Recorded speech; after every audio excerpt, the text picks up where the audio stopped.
వ్యాపారాలు దెబ్బతిన్నప్పుడు ఒక్కొక్కరు ఒక్కో కారణం చెప్తారు. కొందరు తాము పెట్టిన పెట్టుబడులు ఆవిరైపోయాయని, తమ దగ్గర డబ్బు తీసుకున్న వారు తిరిగి వెళ్లదని, వాళ్ల చేతిలో మోసపోయామని, వీళ్ల చేతిలో మోసపోయామని అంటారు. అయితే బాలీవుడ్ హీరోయిన్ శిల్పా శెట్టి భర్త రాజ్ కుంద్రా ఆసక్తికర కామెంట్ చేశారు. 60 కోట్ల మోసం కేసులో ముంబై పోలీసులు ఆర్థిక నేరాల విభాగం దర్యాప్తు సమయంలో ఆయన చేసిన వ్యాఖ్యలు కలకలం రేపాయి. తాజాగా పోలీసులు రాజ్ కుంద్రాల నుంచి వాంగ్మూలం నమోదు చేయడంతో ఆయన చెప్పిన సమాధానాలు పోలీసులకు మైండ్ బ్లాక్ అయ్యేలా చేశాయి. దర్యాప్తులో రాజ్ కుంద్రా చేసిన ప్రకటనలు కొత్త కోణాన్ని తెరపైకి తెచ్చాయి. ఆయన మాటల్లో 2016లో నోట్ల రద్దు, డిమానిటైజేషన్ తన వ్యాపారానికి గట్టి దెబ్బ కొట్టిందని తెలిపారు. కంపెనీ ప్రధానంగా విద్యుత్, గృహోపకరణాల వ్యాపారంలో ఉందన్న ఆయన నోట్ల రద్దు తర్వాత భారీ నష్టాలు ఎదుర్కొన్నామన్నాడు.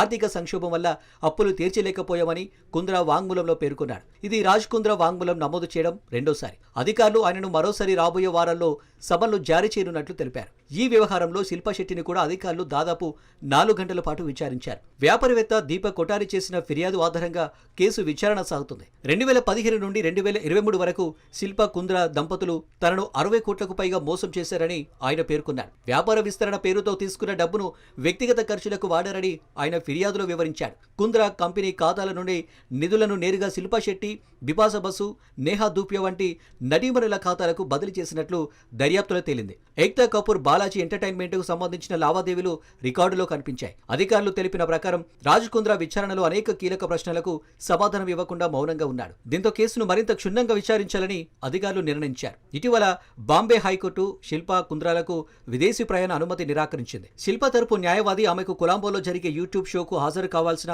అవసరం ఉందని విన్నవించగా కోర్టు ముందుకు 60 కోట్ల మోసరికి సంబంధించిన మొత్తాన్ని తిరిగి చెల్లిస్తే ఆపై అభ్యర్థనను పరిశీలిస్తామంది. ఈ కేసు ముంబై సినీ వ్యాపార వర్గాల్లో మరోసారి చర్చనీయాంశమైంది. నోట్ల రద్దు ప్రభావం బాలీవుడ్ వ్యాపారాల ఆర్థిక పారదర్శకతపై చర్చకు దారితీస్తుంది.